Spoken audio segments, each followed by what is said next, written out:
दोस्तों, अगर आप और अच्छी नींद चाहते हैं तो हमारी प्यारी सी ऐप नींद को इंस्टॉल करें।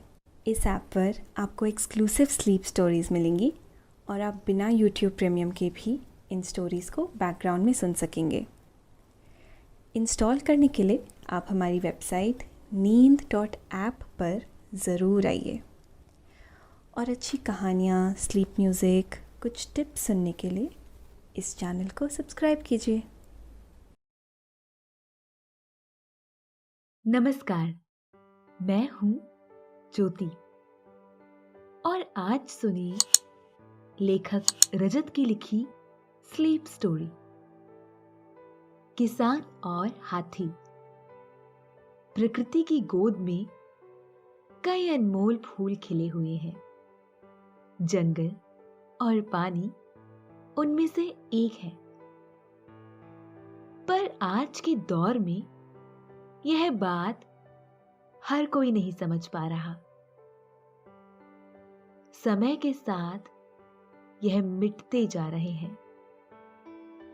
इन्हीं वास्तविकता के बीच यह कहानी किसान और हाथी की है, उनके विश्वास की कहानी। इस कहानी को आगे पूरा सुनेंगे, मगर उससे पहले थोड़ी सी तैयारी कर लेते हैं। तो चलिए आप अपने आसपास की सारी लाइट्स ऑफ करके आराम से लेट जाएं। अपनी आंखें धीरे से बंद कर लीजिए। अब थोड़ा सा अपने शरीर को आराम दीजिए, थोड़ा और आराम। अपने शरीर को बिल्कुल ढीला छोड़ दीजिए। कोई टेंशन नहीं, कोई तनाव नहीं। अपने दिमाग में चल रहे सभी विचारों को, चिंताओं को त्याग दें। एक शांति सी महसूस करें। सब नेगेटिव पॉजिटिव विचारों को धीरे धीरे निकाल दें। हाथों को सीधा करके अपनी कमर के साइड में रख लीजिए। अपनी सांस पर ध्यान लगाएं। इसको धीमे या तेज नहीं करना है, बस ध्यान देना है कि कैसे वो आपके नाक, गले में होते हुए आपके अंदर प्रवेश कर रही है और कैसे वो आपके गले और नाक के माध्यम से वापस निकल रही है। मन शांत, एकदम शांत होता जा रहा है। आप बहुत अच्छा महसूस कर रहे हैं। खुद को काफी हल्का फील कर रहे हैं। सब तरफ शांति ही शांति है, सुकून है, खामोशी है। सावन को खेती करते हुए बहुत समय हो गया है। जब उसने यह शुरू किया था तो एक शौकिया तौर पर शुरू किया था, यह सोचकर कि कुछ समय बाद जब कोई दूसरा काम मिलेगा तो खेती किसी और को दे देगा। फिर सावन का मन खेतीबाड़ी में ऐसा लगा कि उसे इसके अलावा कोई काम अच्छा नहीं लगा। उसका दिल इसमें रम गया। सावन अपनी पत्नी अवनी और बेटी अधीरा के साथ मालीपुरा गांव में रहता है। सावन को कुछ सालों से खेती करने में परेशानी आ रही है। वैसे तो सावन सिर्फ जैविक खेती ही करता और खेत में प्राकृतिक खाद ही डालता, जिस वजह से उसके खेत की स्थिति बाकियों के खेत से बेहतर है। फिर भी जैसे जैसे साल बीतते जा रहे हैं, मुश्किलें बढ़ती जा रही है। मौसम में ठीक से बारिश नहीं होती और कभी बेमौसम बारिश होने लगती है। गर्मी का मौसम लंबा होते जा रहा है और उम्मीद से ज्यादा गर्मी पड़ने लगी है। हर साल बीतने के साथ मौसम आगे खिसकते जा रहे हैं। प्रकृति अपना संतुलन खो रही है और इसके लिए सिर्फ इंसान ही जिम्मेदार है। यह परेशानी जितनी समझ में आती है, उससे कई ज्यादा खतरनाक है। सावन, अवनी और अधीरा को भी यह सब अच्छे से पता है। वह अपनी तरफ से पूरी कोशिश करते हैं कि संतुलन बना रहे। तीनों मिलकर जंगल में जाकर पेड़ों की देखभाल करते हैं, पौधे लगाते हैं। अवनी और अधीरा कभी ना भी जाएं किसी काम की वजह से, पर सावन रोज सुबह जंगल की तरफ जाता है और मिट्टी में बीज डालकर आता है। शुरू शुरू में जब सावन ने यह करना शुरू किया था, तो जंगल के जानवर उससे दूर भागते थे और कुछ सावन को भगाने की कोशिश करते थे। पर धीरे धीरे सभी को समझ में आ गया कि सावन से प्रकृति को कोई खतरा नहीं है। अब तो इन तीनों को देखकर कोई दूसरे जानवर तो ठीक, खुद शर्मीले हिरण भी नहीं भागते, बल्कि उनके पास आकर समय बिताते हैं। सावन के घर के थोड़ा पीछे से ही एक नदी होकर गुजरती है, जहां से सावन खेती के लिए पर्याप्त पानी ले पाता है। पर अब धीरे धीरे नदी का जल स्तर भी घटता जा रहा है। नदी सिर्फ खेती ही नहीं, जंगल और जानवरों के लिए भी बहुत जरूरी है।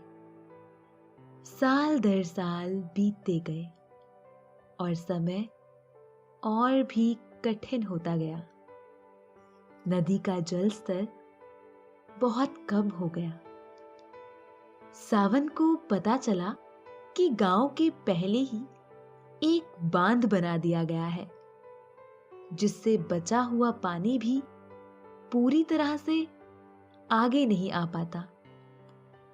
सावन ने गांव वालों के साथ मिलकर इस समस्या को सुलझाने की कोशिश भी की, पर कोई स्थायी समाधान नहीं निकला। दूसरी ओर सावन के लिए खेती कर पाना और भी मुश्किल हो गया और गांव वालों के लिए भी। जंगल और उसके जानवरों के लिए भी समस्या और बढ़ गई। एक रोज इन्हीं सबके बीच अधीरा जंगल में पराजिता फूल के बीज डालने के लिए गई थी। उसके जंगल में कई दोस्त बन चुके हैं। वो सुस्ताने के लिए एक पेड़ के नीचे बैठकर अमरूद खा रही है। तभी एक हिरण घास खाती हुई उसके पास आई। दोस्तों, अब से आप bed time stories, guided meditation, relaxing music, इन सब का आनंद नींद ऐप पर ही उठा सकते हैं। उसे देख अधीरा ने कहा, अरे हिरणी, तुम कब आई? मैंने तो तुम्हें आते हुए सुना ही नहीं। हिरणी ने हल्की सी आवाज की और अधीरा के पास बैठ गई। दोनों बैठे बैठे शांत जंगल को देखते रहे। उन्हें कुछ देर बाद हाथियों की आवाज आई।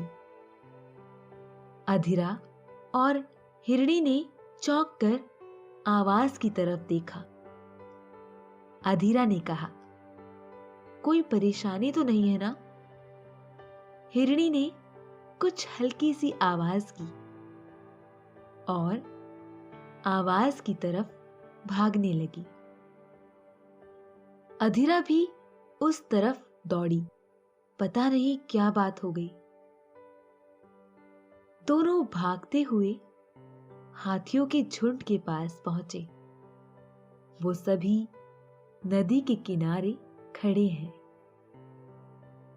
और नदी पूरी तरह से सूखी हुई है। अधीरा ने देखा, झुंड में एक बच्चा है जिसे पानी की सख्त जरूरत है। अधीरा नदी में उतर गई। सूखी जमीन पर उसे दूर दूर तक पानी दिखाई नहीं दे रहा। हाथियों का झुंड चिंघाड़ने लगा। उनकी आवाज इतनी बुलंद है कि वह आसमां तक पहुंच सकती है।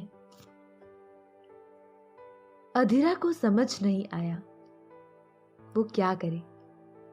वो हाथी के बच्चे के पास गई और उसके साथ बैठ गई।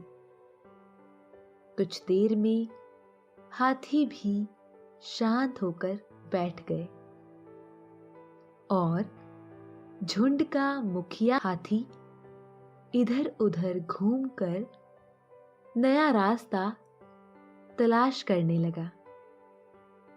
अब उन्हें पानी के लिए नए रास्ते पर चलना होगा। अधीरा को महसूस हुआ कि हाथी के बच्चे को पानी की सख्त जरूरत है। उसने हाथी के बच्चे से कहा, रुको, मैं अपने घर में देखती हूं, पानी लेकर आती हूं। अधीरा भागते हुए घर पहुंची। घर के बाहर माँ बाबा परेशान बैठे हैं। अधीरा ने पूछा, क्या बात है माँ बाबा, कुछ हुआ है क्या? माँ बाबा ने अधीरा से कहा, नदी सूख चुकी है और अब हमारे पास भी ज्यादा पानी नहीं है। दोनों उदासपन से अधीरा को देखने लगे। अधीरा ने कहा, मुझे जंगल में हाथी के लिए पानी भी ले जाना है। उसे पानी की बहुत जरूरत है। एक हाथी का बच्चा है। मां ने मटकी में पानी देखा। मटका पानी से आधा भरा हुआ है। उन्होंने कहा, पर तुम ले जाओगी तो फिर हम क्या करेंगे? बाबा ने कहा, हम कुछ ना कुछ कर लेंगे। अभी जिसे जरूरत है उसे दे दो। अधीरा ने मटका लिया और जंगल की तरफ चल दी।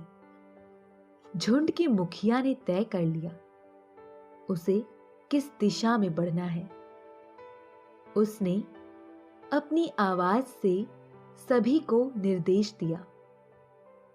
सभी चलने के लिए तैयार हो गए, पर बस हाथी का बच्चा बैठा रहा। सभी हाथियों ने उससे उठने के लिए कहा, पर वो उस तरफ देखने लगा जिस तरफ से अधीरा आने वाली है। कुछ देर बाद हाथियों के बार बार कहने की वजह से बच्चे को उठना पड़ा। उसने झुंड के साथ चलने के लिए अपने कदम बढ़ाए। उन्हें अधीरा की आवाज आई। अधीरा मटका लेकर दौड़ते हुए हाथियों की तरफ आ रही है। सभी हाथी उसे देखकर रुक गए। अधीरा आई और मटका हाथी के बच्चे के सामने रखकर उसके पास बैठ गई। उसने हांफते हुए कहा, हमारे पास अभी इतना ही पानी है, यह पी लो। हाथी के बच्चे ने मटके का पानी पिया और थोड़ा पानी उसमें छोड़ दिया। सभी हाथी अधीरा को कोमल मन से देखने लगे। हाथी के बच्चे ने उस पर सूंड फेरते हुए उसे गले से लगा लिया। सभी हाथियों ने चिंघाड़ते हुए अधीरा का अभिवादन किया। कुछ देर बाद सभी हाथी अपने रास्ते चल दिए और अधीरा घर आ गई। माँ बाबा अधीरा की इस निस्वार्थ कोशिश से खूब प्रसन्न हुए। दिन बीते और बीतते दिनों के साथ मुश्किल थोड़ी आसान हुई। गांव से पहले बांध हटा दिया गया, जिससे नदी में फिर से पानी आने लगा। पर फिर भी नदी का जल स्तर पहले से काफी कम हो गया। पर जो भी हो, गांव वाले खुश थे। उनकी कुछ मुश्किल तो आसान हुई। जंगल को भी राहत मिली। फिर से सुबह सुबह की तरह उगने लगी और शाम शाम की तरह ढलने लगी। दिन, महीने, साल बीते। अधीरा बड़ी हो गई और माँ बाबा उम्र दराज होने लगे। दोस्तों, अब से आप आपकी मनचाही दादी और नानी की कहानियों से प्यारी नींद की कहानियां सिर्फ और सिर्फ नींद ऐप पर ही सुन पाएंगे। तो इसी तरह हमारे साथ कहानियों के जरिए जुड़े रहने के लिए आपकी अपनी नींद ऐप इंस्टॉल करें। एक गर्मी की शाम जब माँ बाबा घर के बाहर बैठे आराम कर रहे थे और अधीरा जंगल की ओर गई थी। अधीरा को आता देख दोनों के चेहरे पर मुस्कान आ गई। घर के सामने खेत सूखा पड़ा है। जमीन के गालों पर सूखे की सुरियां निकल आई हैं। घर के पीछे की नदी की जगह अब बस एक रास्ता है, पानी नहीं। गर्मी अब करीब करीब साल भर पड़ती रहती है। जैसे मौसम रास्ता भूलकर यहीं ठहर गया हो। पंछियों की आवाज ज्यादा सुनाई नहीं देती, ना ही जंगलों से अब जानवरों की आवाजें आती हैं। सभी पानी की तलाश में नई जगह जा रहे हैं। अधीरा भी जंगल में कुछ ढूंढने गई थी। उसके पास आते ही बाबा ने पूछा, कुछ मिला? अधीरा ने पास बैठते हुए कहा, नहीं, आज भी पानी का कोई निशान नहीं मिला। मां ने कहा, हो सकता है जंगल में कहीं पानी हो, है ना? अधीरा ने कहा, ऐसा नहीं लगता, कहीं तो होगा कुछ ना कुछ, वरना जंगल के जानवर अभी तक छोड़कर चले जाते। पर कुछ अब भी रुके हुए हैं।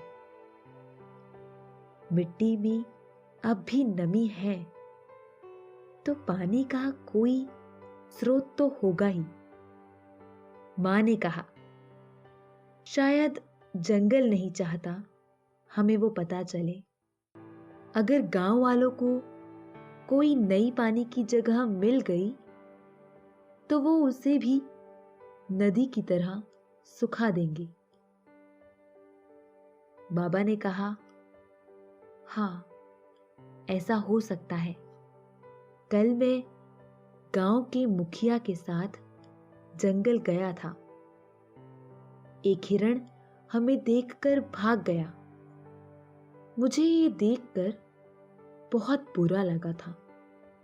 मेरे साथ कभी ऐसा नहीं हुआ कि कोई जानवर मुझसे डरकर भाग जाए, चाहे मेरे साथ कोई भी हो। मैं मुड़कर वापस घर आ गया। अधीरा ने कहा, उसके भागने की वजह कोई और होगी बाबा, आप नहीं।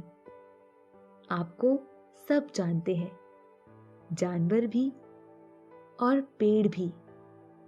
उन्हीं की वजह से तो अब तक हम यहां रुके हुए हैं।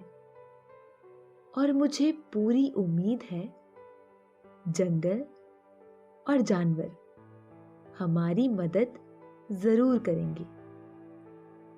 अधीरा हमेशा किसी ना किसी तरह से मां बाबा को तसल्ली दे देती।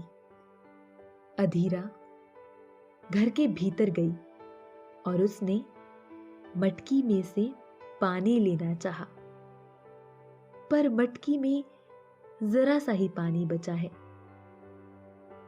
तो वो पानी लिए बिना ही कुर्सी पर बैठ गई। रात होने पर मां बाबा सो गए, पर अधीरा को नींद नहीं आई। मां के देने पर उसने जरा सा ही पानी पिया था। उसके मन में यह डर बैठ गया कि हालात और भी बिगड़ सकते हैं। सुबह होते ही वह जंगल की ओर पानी की खोज के लिए निकल गई। दोपहर तक उसे कुछ भी नहीं मिला और गर्मी की वजह से वो उम्मीद से ज्यादा थक गई। उसने एक पेड़ के नीचे बैठना चाहा, पर बैठने से पहले ही उसके होश हवास गुम हो गए और वो बेहोश होकर पेड़ के पास ही लेट गई। उसके होंठ पूरी तरह से सूख चुके थे और प्यास उसके चेहरे पर साफ दिखाई दे रही थी। कुछ ही देर में वहां कुछ हाथियों का झुंड आया। उसमें से एक मुखिया हाथी अधीरा के करीब आया और उसे सूंघकर और स्पर्श कर कर देखने लगा। हाथी को कुछ महसूस हुआ और उसने मुड़कर अपने साथियों से कुछ कहा। सभी मुखिया हाथी की बात सुनकर दो दो कदम आगे बढ़े। मुखिया हाथी ने उसे अपनी सूंड से उठाया और अपने एक साथी हाथी की पीठ पर रखकर उसे अपने साथ कहीं ले जाने लगा। अधीरा अब तक अपने होश में नहीं आई। अधीरा को हल्का हल्का होश आया। उसे कुछ आवाजें सुनाई दी, कुछ हाथियों की आवाज, पर वो अपनी आंख नहीं खोल पाई। कुछ देर में उसे फिर से हल्का सा होश आया। इस बार उसे लगा जैसे उसके आसपास कई सारे जानवर हैं।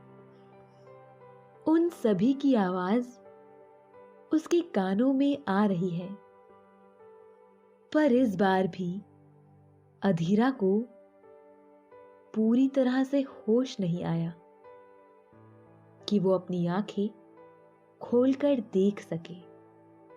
वो फिर से बेहोशी में चली गई। कुछ देर बाद हल्के हल्के होश में उसे पानी की आवाज आई, जैसे पानी बह रहा हो, नदी की लहरें बह रही हों।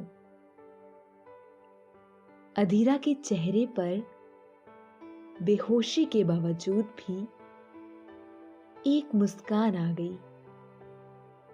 उसे पानी की खुशबू आने लगी, पर बेहोशी में ही उसे लगा जैसे यह ख्वाब है। उसके चेहरे की मुस्कान गायब हो गई। उसके मन से उसने कहा, चाहे ख्वाब ही क्यों ना हो, है तो ये एक सुनहरा ख्वाब। अधीरा फिर से बेहोशी में ही मुस्कुराने लगी। उसे लगा जैसे वो एक गद्दे पर लेटी है। उसे यह एहसास हुआ और किसी ने उसे गद्दे पर से उठाया, हवा में उठाया और जमीन पर लेटा दिया। जमीन पर लेटते ही उसे सबसे प्यारी खुशबू, मिट्टी की खुशबू आई और घास उसके चेहरे के आसपास लहराने लगी। दोस्तों, अब से आप bed time stories, guided meditations, relaxing music, इन सब का आनंद नींद ऐप पर ही उठा सकते हैं। उसने अपने हाथों में मिट्टी को भरना चाहा, पर उससे पहले ही उसके चेहरे पर किसी ने पानी डाला और वह होश में आ गई। उसने चौंक कर अपनी आंखें खोलना चाही, पर पानी के चेहरे पर होने के कारण नहीं खोल पाई।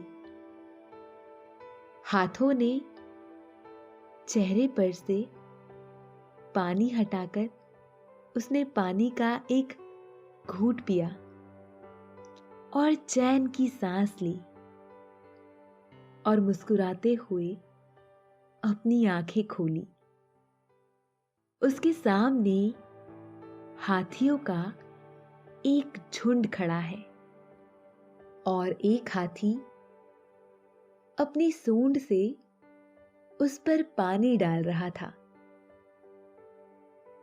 उसे पानी की आवाज आई। उसने मुड़कर देखा तो पीछे एक दरिया बह रहा है। उसने खिलखिलाते हुए उठकर हाथी को गले लगा लिया। गले लगाते ही उसे ऐसा लगा जैसे उसने उस हाथी के बच्चे को गले लगाया है जिसे उसने कभी पानी पिलाया था। अधीरा ने पूछा, क्या तुम वही हो? पर उसे कोई जवाब नहीं मिला। हाथी ने उसे अपने से दूर हटाया और उस पर अपनी सूंड से फव्वारा किया। अधीरा पूरी पानी से भीग गई। उसने अपने चारों ओर देखा। वह जगह किसी ख्वाब की तरह मालूम होती है। उसे अपनी आंखों पर भरोसा नहीं हो रहा था। वहां एक दरिया बह रहा है। पेड़ पौधे खिले हुए हवा से बातें कर रहे हैं। सब कुछ ऐसा है जैसे वह समय में बहुत पीछे चली गई हो। उसने मन में सोचा, माँ बाबा कितना खुश होंगे यह सब देखकर। तभी उसे एक आवाज आई, तुम किसी को यहां के बारे में नहीं बता सकती। हाथी तुम्हें यहां लाए हैं तो कुछ अच्छा सोचकर ही लाए होंगे। हाथी कभी गलती नहीं करते, ना ही कभी कुछ भूलते हैं। अगर किसी को यहां के बारे में मालूम हुआ तो वह सब इसे भी बिगाड़ देंगे। यह दरिया भी नदी की तरह सूख जाएगा। एक बूढ़ी अम्मा ने कहा, जो पहले से वहां थी। अधीरा ने मुखिया हाथी की ओर देखते हुए कहा, पर मां बाबा? तभी उन्हें दूर से आवाज आई पुकारने की, अधीरा, अधीरा। सभी ने देखा मां बाबा पंछियों के झुंड के साथ आ रहे हैं। अधीरा उन्हें देखकर खिल उठी। हाथी और बूढ़ी अम्मा समझ गए कि पंछी उन्हें यहां लेकर आए हैं। सभी एक दूसरे से मिले। मां बाबा ने यह अद्भुत नजारा देखा। अधीरा, मां, बाबा तीनों यह बात जान गए थे कि यह जंगल की एक ऐसी जगह है जो जंगल किसी और के लिए नहीं खोलना चाहता। शायद जो अब तक प्रकृति के साथ हुआ है, प्रकृति के साथ हुआ है उस वजह से। पर कुछ अच्छे लोग भी हैं जो प्रकृति को महत्व देते हैं। अधीरा और मां बाबा की तरह। रात के उड़ते आंचल से नींद आपकी आंखों में गिर आई है। आप नींद में गुम होते हुए उसका आनंद ले रहे हैं। शुभ रात्रि।